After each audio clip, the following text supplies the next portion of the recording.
12 घंटे की चर्चा के बाद वक्फ संशोधन बिल पास हो गया। रात 2 बजे हुई वोटिंग में 520 सांसदों ने भाग लिया। 288 ने पक्ष में और 232 ने विपक्ष में वोट डाले। अल्पसंख्यक मामलों के मंत्री किरण रिजिजू ने इसे उम्मीद नाम दिया। आज यह बिल राज्यसभा में पेश होगा। वक्फ संशोधन बिल 2024 बुधवार को लोकसभा में पास हो गया है। वक्फ बिल राज्यसभा में पेश, चर्चाएं शुरू। इससे पहले कांग्रेस अध्यक्ष मल्लिकार्जुन खड़गे ने भाजपा सांसद अनुराग ठाकुर को उन पर लगाए आरोपों को साबित करने या पद से इस्तीफा देने की चुनौती दी। खड़गे ने कहा कि अनुराग ठाकुर के आरोपों से उनकी छवि को नुकसान हुआ है। अगर उनके आरोपों में सच्चाई है तो वह सबूत पेश करे या फिर सांसद का पद छोड़े। उन्होंने आगे कहा, अगर अनुराग ठाकुर उनके या उनके परिवार के किसी भी सदस्य के वक्फ बोर्ड की 1 इंच भी जमीन कब्जे को साबित कर देते हैं तो मैं अपने पद से इस्तीफा दे दूंगा। Sir, as leader of opposition in the Rajya Sabha and as a president of the Indian National Congress, I am forced to stand up today and condemn Sri Anurag Thakur's wild allegations. I expect an apology from the leader of House. That is the very least the ruling party can and must do. If Sri Thakur cannot prove his allegation, he has no right be in Parliament. He should resign. I seek, and if it is proved, I will resign. Even if he proves a 1 acre of waqf land is occupied by me or my children, it is my challenge. If such allegations made, some papers living on the table and damaging us, I am not going to afraid of these things, sir. I am a son of laborer. I am a textile workers union. I am also a leader of the laborers, and then I became Block Congress Committee President, and today I am AICC President. Long way, and Deve Gowda ji was with me. I was with him. Then you made your point. Sir, no, it hurts me. अगर मेरे जीवन में assembly में कोई मुझे उंगली उठा के नहीं बोला, देवे गौड़ा जी यहाँ है। अगर एक बार कोई किसी ने बोला तो पूरा हाउस उठ के मेरे इसके लिए वो अपॉलॉजी मांगी। चीफ मिनिस्टर आके मेरे बाजू में बैठ के अपॉलॉजी मांगे। ऐसा आदमी मैं हूं, और मेरे लिए अगर ये बीजेपी के लोग डरा कर मुझे झुकाना चाहते हैं, मैं कभी नहीं झुकूंगा।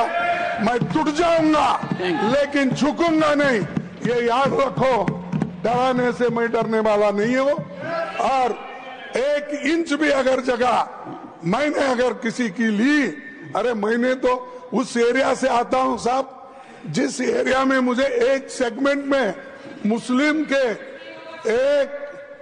1,20,000 वोट मुझे मिलते हैं। 1,20,000 एक ही सेगमेंट से, और मुझे ये लगा था। और वो ठाकुर को जरा आप बुद्धि बोलिए। दरअसल अनुराग ठाकुर ने बुधवार को वक्फ संशोधन बिल पर बोलते हुए कांग्रेस अध्यक्ष ने खड़गे पर घोटाले का आरोप लगाया था। उन्होंने कहा, कर्नाटक में जो घोटाले हुए उसमें इनके राष्ट्रीय अध्यक्ष मल्लिकार्जुन खड़गे शामिल है। जब से भारत आजाद हुआ तब से हमारी सीमाओं पर रक्षा करने की जिम्मेदारी भारतीय सेनाओं की थी। ऐसी कौन सी मजबूरी थी जब एक्साइज चीन का एरिया किसके समय वो चीन ने हथिया लिया? किसकी सरकार थी? कब हिंदू चीनी भाई भाई कहते रहे और पीठ पे छुरा घोंपने का काम किया था? किसकी सरकार थी? कौन वो नेता थे जो डोकलाम की घटना के समय चाइना के अधिकारियों के साथ चाइनीज सूप पीते रहे और सेना के जवानों के साथ जाकर खड़े नहीं हुए? वो कौन सी फाउंडेशन है जिसके चाइना के अधिकारियों से पैसा लिया गया और आज तक जवाब नहीं दिया गया? क्या राजीव गांधी फाउंडेशन ने वो पैसा लिया था तो क्यों पैसा लिया था, किस काम के लिए पैसा लिया था? आज मोदी जी की सरकार में हम ये कह सकते हैं, डोकलाम की घटना के समय भी मुंह तोड़ जवाब दिया तो भारत की सेना के जवानों ने चीन के सैनिकों को दिया है। प्रधानमंत्री जी स्वयं सीमा पर भी गए, सेना का मनोबल बढ़ाया। रक्षा मंत्री जी गए, 1 इंच जमीन भी भारत की कोई नहीं हथिया पाया तो भारत की सेना ने वो करके दिखाया, तो मोदी सरकार में करके दिखाया है। कुछ लोग चीन के साथ मिलकर झूठे आरोप लगाते हैं और अपनी राजनीतिक रोटियां सेकते हैं। ये केवल राजनीति करते हैं, इनको कुछ नहीं मिलने वाला। इनको जवाब देना होगा कि चाइना से राजीव गांधी फाउंडेशन में पैसा क्यों लिया साहब। चंदन चौहान। AIM सांसद असदुद्दीन ओवैसी ने बिल फाड़ दिया। उन्होंने कहा, इस बिल का मकसद मुसलमानों को जलील करना है। मैं गांधी की तरह वक्फ बिल को फाड़ता हूँ। पहले 95 एक्ट में था कि वर्ड मुस्लिम, आपने गायब कर दिया उसको। अरे आखिर क्यों इतनी नफरत है आपके लफ्ज मुसलमान से? अच्छा, फिर क्या कह रहे हैं आप कि ये भी आर्टिकल 26 का वायलेशन है। सब जितने हिंदू धर्म के प्रॉपर्टीज है, सिख धर्म के, बौद्ध के हैं और आपके जैन के, वहां पर उन्हीं के मजहब का ऑफिसर होगा। और कहां पर नहीं होगा? वक्फ बोर्ड में। Waqf board is a pure religious institution. अब आप आ जाइए ये ट्राइब्यूनल पर।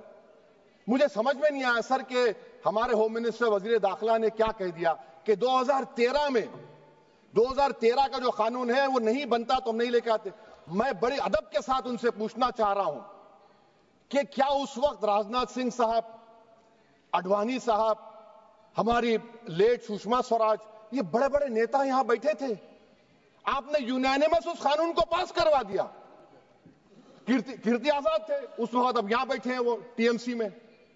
तो क्या आप गलत थे या वो गलत थे? हमको बता दीजिए, आप बता दीजिए। क्योंकि अगर अडवाणी आपके लिए बहुत बड़ा नेता है, मेरे लिए नहीं हो सकते, आपके लिए आपने पद्मश्री दिया उनको। मोहतरमा सुषमा स्वराज की जबरदस्त तकारीर का मैं कायल हूं। वो बैठकर उस 2013 को यूनानिमस पास कर दिए।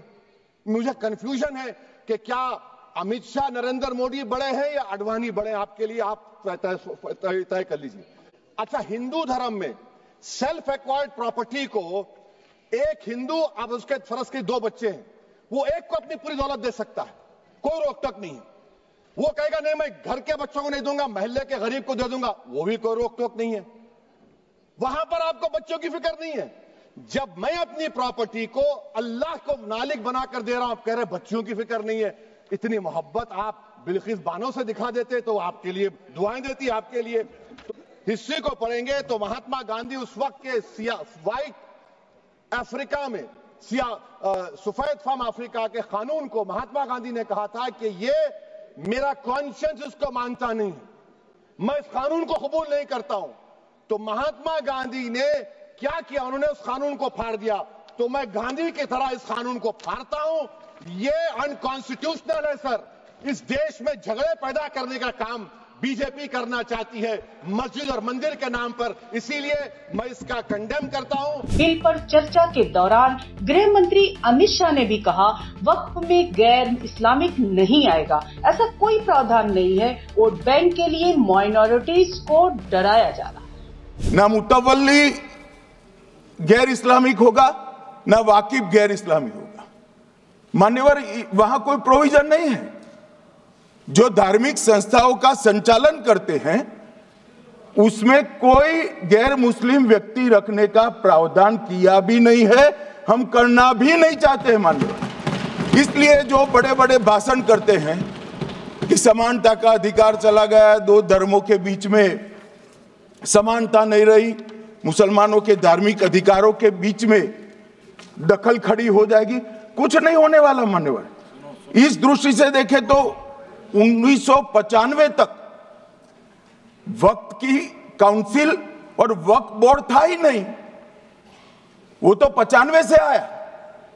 और मान्यवर, ये जो भ्रम खड़ा किया जाता है कि ये एक मुस्लिम भाइयों के धार्मिक क्रियाकलापों के अंदर, उनके दान की हुई संपत्ति के अंदर दखल करने का है, ये बहुत बड़ी भ्रांति फैलाकर माइनॉरिटी को डराकर अपनी वोट बैंक खड़ी करने के लिए किया जा रहा है।